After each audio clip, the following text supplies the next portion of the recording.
Welcome to the YWAM News Show for July 2023. This month, we'll take a deep dive into some of the human trafficking ministries that Youth of the Mission is involved with around the world. We'll check out a football academy at a refugee camp.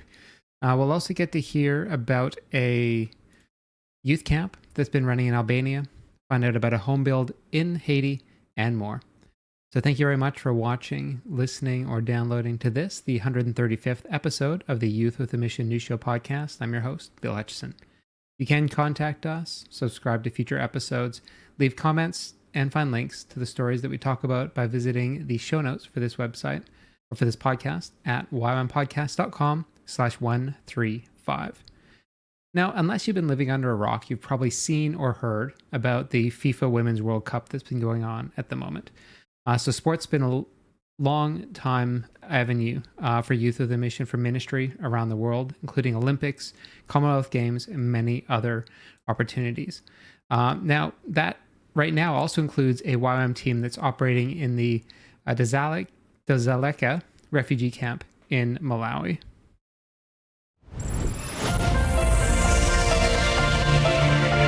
Hello, this is Human Trafficking.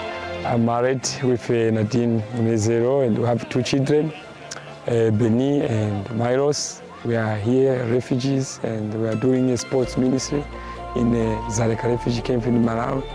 And we started this in 2020, and we are working also voluntarily with YWAM Malawi. And we have this academy we call Heroes Football Academy. We have under 21, under 17, under 15, under 12. You can see on my back there is a game that is happening. This is our under 12 game, and soon there will be under 15 game as well. So we do this to disciple them, or to equip them, and also to know, to make sure they know God, and also to support them in what they do so that they can have a better future. And doing this, we have also our background, where I had some challenges, 10 years in a refugee camp. It has been a life challenges. And then I took that to school because I was a player to see how can I help these young children? What God is saying through these children. So I felt through soccer, people will come closer to God. Through soccer, people can develop their skills and they have a better future. There is opportunities that are here. To the national level in Malawi, the football is going higher, and they want to join that vision so that our children, the refugees, even the community around us, they can also have that too, so that we can send them to big teams. If they have also opportunity to go to another country, that we go with this flag of revival, because they know soccer, they are heroes, they need to understand that, and they need to make sure that they live their dream. My name is Dedone. I want to be like a Pogba. I love God and football. I thank my God because since I started playing the football, my boss for now I've already evaluated and now trying to play very well. So I thank my God, I thank my family, and my coach there, Coach Jimmy, is the one who told me how I can play. My name is Mwenyemali Mukisi. I come from Congo. I like to play football with the academy. I have 16 years old, and I lost one parent with my life. So here we have the challenges of resources, cons, equipment that we can use to train these people, the better ground that we can use. But I want to say thank you. Thank you for watching this. Thank you for being with us. Every time, we can't do more without you, without your support, without your ideas that you can partner with us in this area of support. So you can see in our refugee camp, things can start working better and great. May God bless you. Keep us in your prayer. So the Dzaleka refugee camp was started out of YWAM Blantyre in Malawi, and you can find out more about the ministry and their location by heading over to their website, which is ywamblantyre.com. Now, YWAM Furnace New Zealand, in partnership with the Abundant Life Church, YWAM Ships New Zealand, and the Sanctuary will be holding a Behold Worship, Prayer, and Missions Conference on August 25th to the 27th in Tauranga, New Zealand. The highest pleasure of the human heart is when the Holy Spirit reveals God the Father and God the Son. In Psalm 27:4, we see David surrounded by enemies. His culture was out to get him. But right in the middle of that, David says, there's one thing I desire, to be in the house of the Lord all the days of my life, holding the beauty of the Lord. And that's what I'm asking, as we come together, that our eyes would be open to the beauty of our God, that would awaken a deeper level of passion and love for the Trinity. And this is what we need to be doing right now in this hour. It's the only thing that will satisfy our hearts, and it's the only thing that's going to keep us steady. I want us all to be awakened, to see the beauty of God and live from that place. And that's why you need to behold the beauty of the Lord.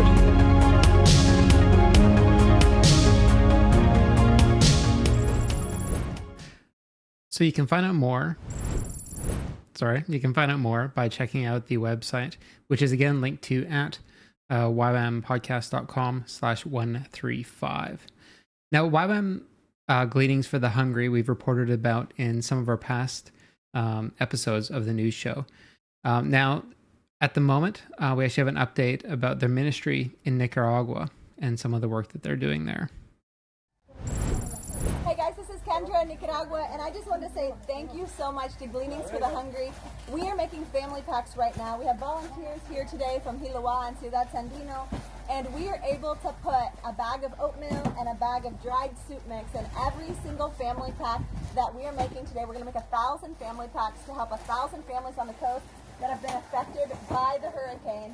And we just want to say thank you to Gleanings. Gleanings, if it weren't for your generosity, your support, your love, and your prayers for Nicaragua, and your passion to see the gospel taken to all four corners of this country, to unite with us hand in hand, and really just step up with product generosity, we would not be able to respond so quickly to the people who have such a great need right now.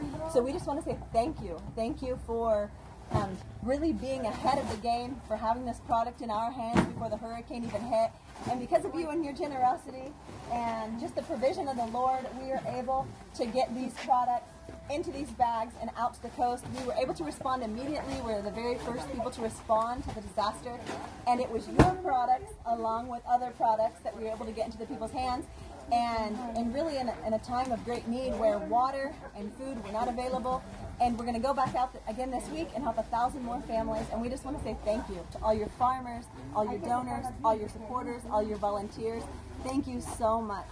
Thank you for loving Nicaragua. Thank you for investing into Nicaragua. And thank you for walking this journey with us so that more people may know Christ. May God bless you. So again, you can find links to the Gleanings for the Hungry website by heading over to YWAMpodcast.com/135. Now, last month we talked to you about YWAM St. Mark's Trade School, and this month they are busy putting their skills to work.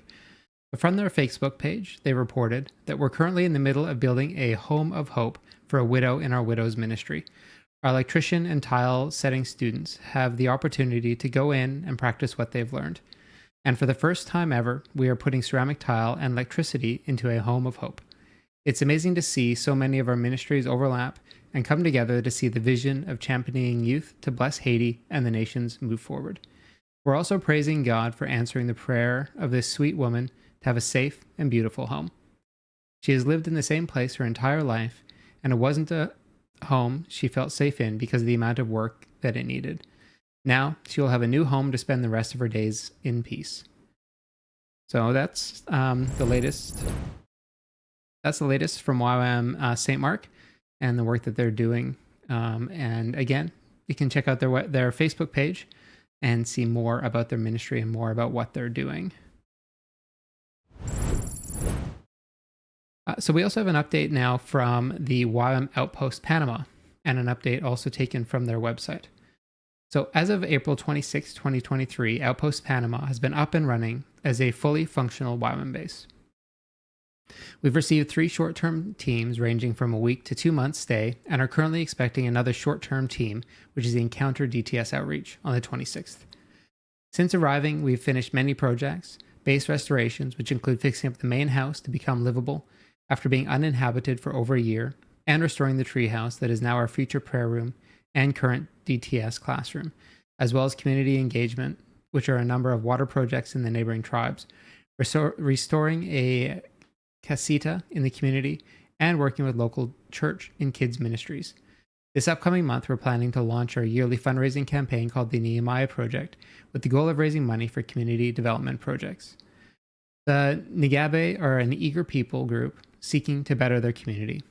Now, in our current work, we are getting in contact with a man of peace in the community, and through their help, and listen to the community and their needs, whether this is a new well, water catchment system, or a solar system.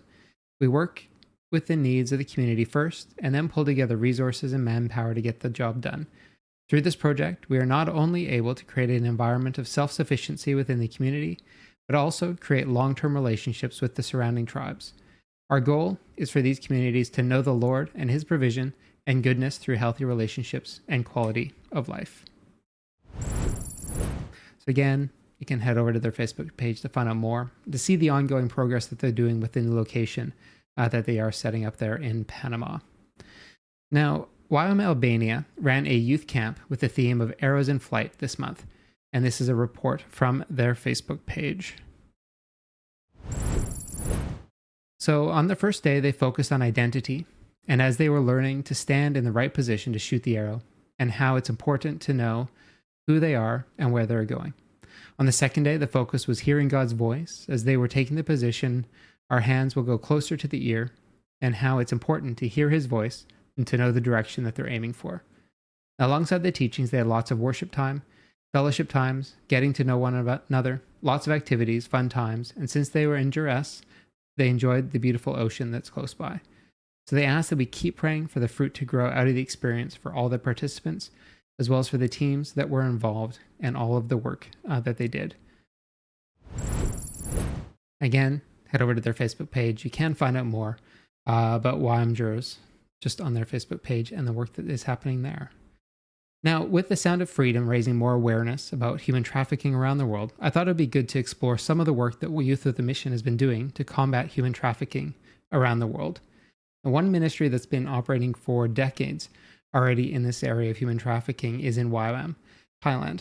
Now, YWAM in Thailand has been, there are many different ministries around the country working in areas of prevention, as well as rehabilitation, as well as awareness.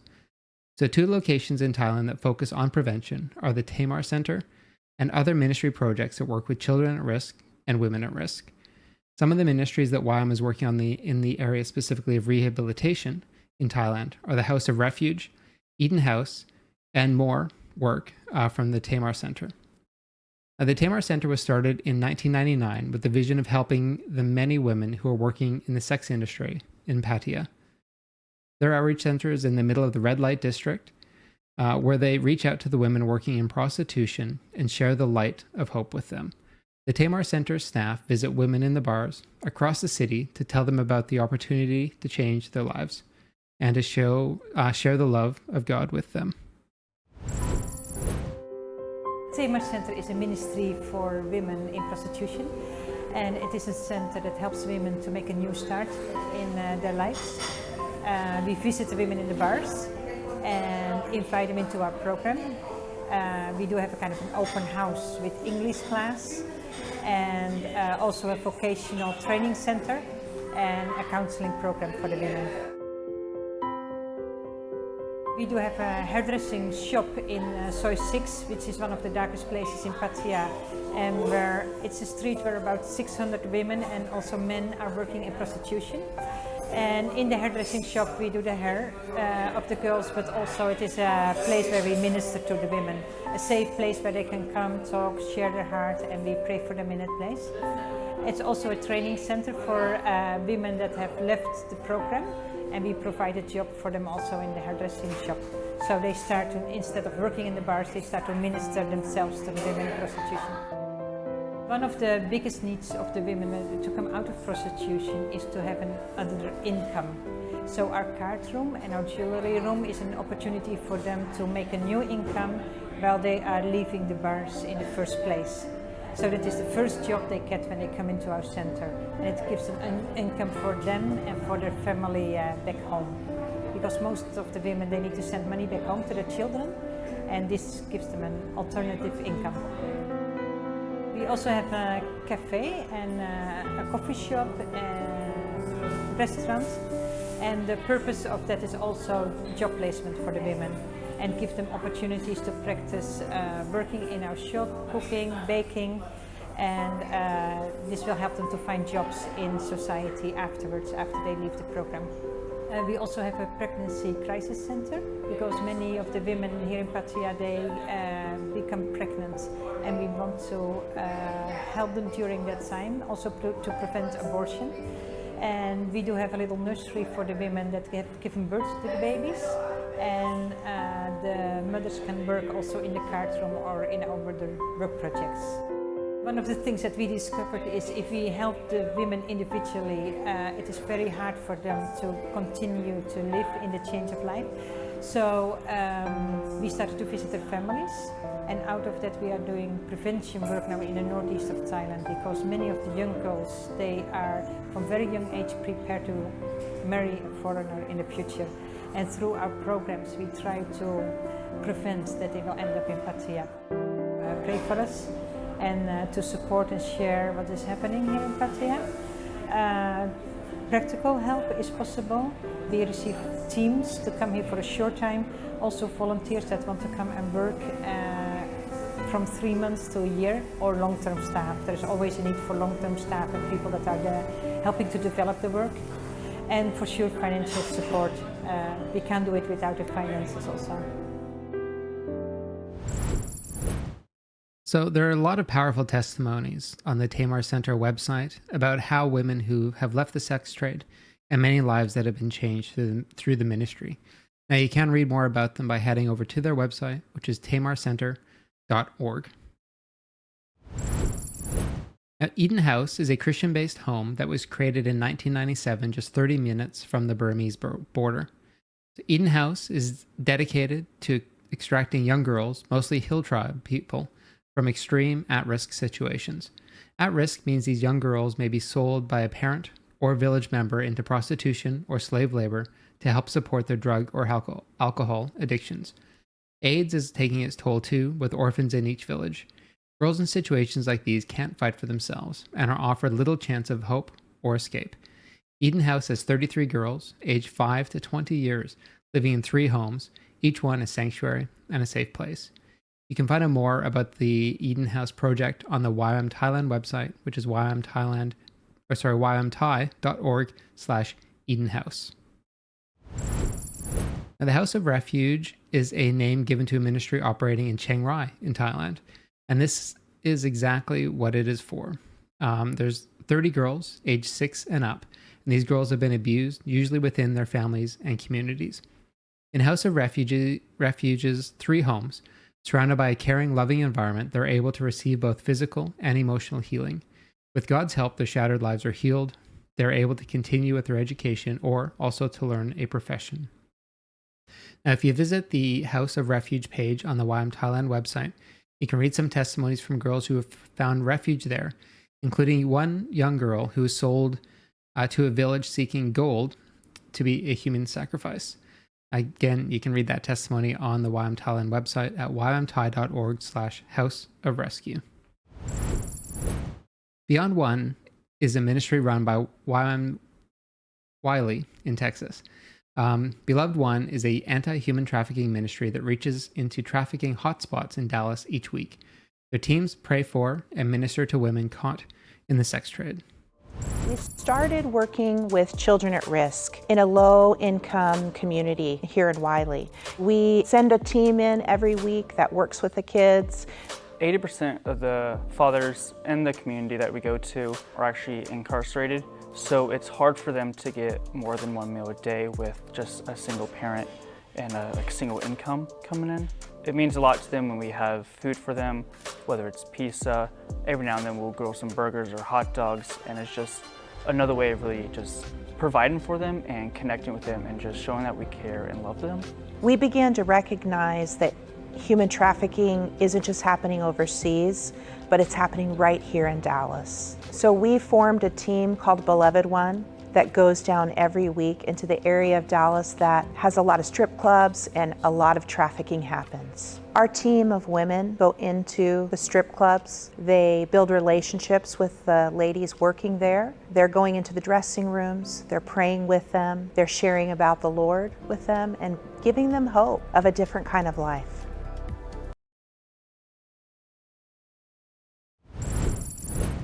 All right, so if you head over to their website, which is ywamwiley.org, you can find out more about their ministry, including how you might be able to get involved. Justice 180 is a ministry run out of YWAM Los Angeles that exists to prevent sexual exploitation, reaching out to victims of human trafficking, and ultimately, they want to see an end to sexual slavery. They do this through a four-pronged approach, which includes awareness and training, advocacy, re-entry and survivor training, as well as debriefing and coaching. For their awareness and training, they have and activate speaking engagements, school outreaches and training, and events. J180 is bringing awareness to communities and at-risk groups both in the U.S. and abroad. The advocacy that they engage in is that by connecting with local partnerships, J180 provides resources to victims of trafficking to meet their needs wherever they are in their journey. If businesses want to become a safe place, drop-in center, if someone is a victim of human trafficking or in need of support, they can contact the J180 by heading over to justice180.org/contact.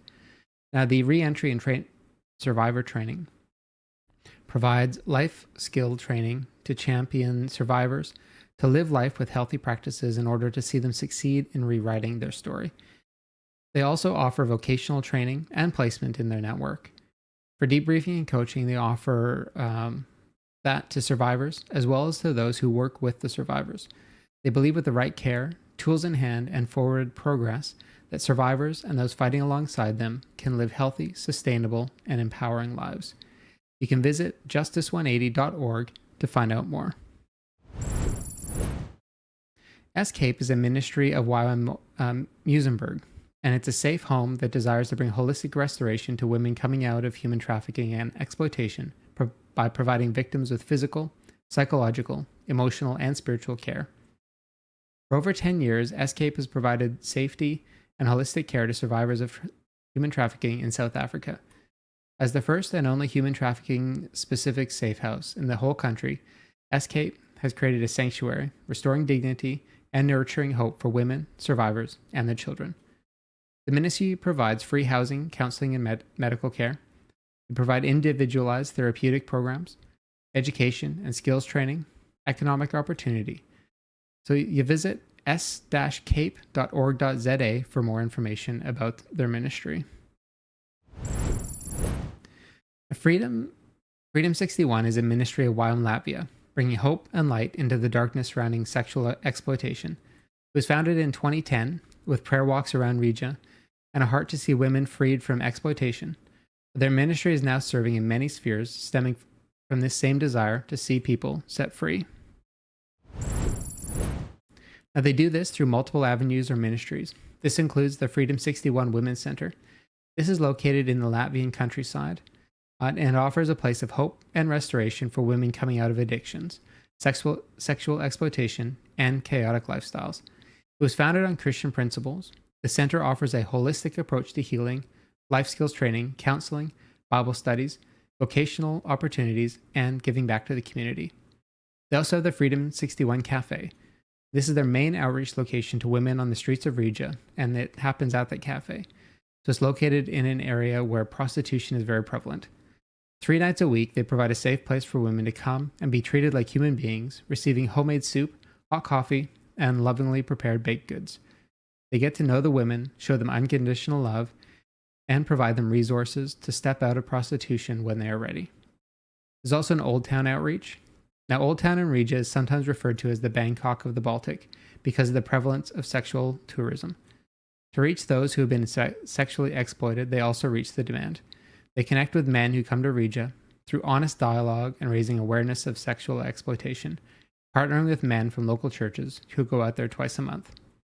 Also, they cover everything in prayer. It is the foundation of who they are as a ministry, and prayer and ministry just is center to everything that they do. For prevention, throughout Latvia, there are many who are vulnerable to exploitation due to different economic and social factors. The ministry goes to them in schools, orphanages, and at-risk communities to raise awareness about the many different factors that lead to exploitation and how to prevent going down that path. Now you can visit freedom61.org to find out more. Now, YWAM Houston operates a few different ministries working to prevent human trafficking. Now, they include the Montrose Street Reach. Now, this mission is to see at-risk urban youth and older homeless transformed by transitioning them out of their current environment and equipping them to lead productive lives through Jesus Christ. The ministry started with 4 to 5 street kids. Now they typically serve 80 to 120 street kids and older homeless every week. They offer a variety of services such as pastoral ministry, job search information, food distribution, and more. They also operate the Little Footprints Children's Ministry. Now, Little Footprints helps street babies and moms by providing practical assistance, enabling them to break cycles of poverty, abuse, neglect, and when needed, they also have referrals for short or long-term care through the Loving Houston Adoption Agency. Now, if you do head over to ywamhouston.org, you can find out more about these ministries and others, including the hosting of teams, as well as the Loving Houston Adoption Agency. Unstoppable Love is a mission of the University of the Nations in Bali that exists to bring an end to the sexual exploitation of women and children through prevention, intervention, rehabilitation, and reintegration. Now, their mission is to help them see their value and their worth, enabling them to find freedom, healing, and a new life. They do this through many different avenues. They start with prevention. Unstoppable Love visits at-risk women and children, building relationships and bringing awareness to sexual exploitation. They also engage in intervention. Unstoppable Love visits brothels, red light districts, and clubs, building relationships and offering hope and an opportunity for a new way of life. For rehabilitation, Unstoppable Love offers a safe living environment for those rescued from sexual exploitation. At the home, they provide a place for them to heal and start to dream about their future again. They provide trauma care, education, and vocational training to equip them for a better future. For reintegration, they help women in their care to reintegrate back into their community, helping them to be self-sustaining and empowered individuals with hope for the future. Now, if you head over to unstoppableloveinternational.org, you can find out more. Again, everything we talked about today, you can find linked to in the show notes at ywampodcast.com/135. Also there, we'll be posting this video once I've got it edited, as well as the audio from this podcast and show. So again, thank you so much for tuning in for this, the 135th episode of the Youth with a Mission News Show podcast. You can head over to ywampodcast.com/135 to give us your feedback and also to share with others and find out more about these ministries that we've talked about. Now, this week, I did have to replace my audio interface. So if you have any feedback about that, let me know. I think I've got it tuned in all right, but I'd love to hear your feedback on how that's going. But again, thank you very much for tuning in. If you have stories of your own about the ministry that you're involved with, if you're in Youth of the Mission, let us know too. We'd love to share that with the wider community and with whatever and whoever else is listening. So thanks again, and we will talk to you again next time.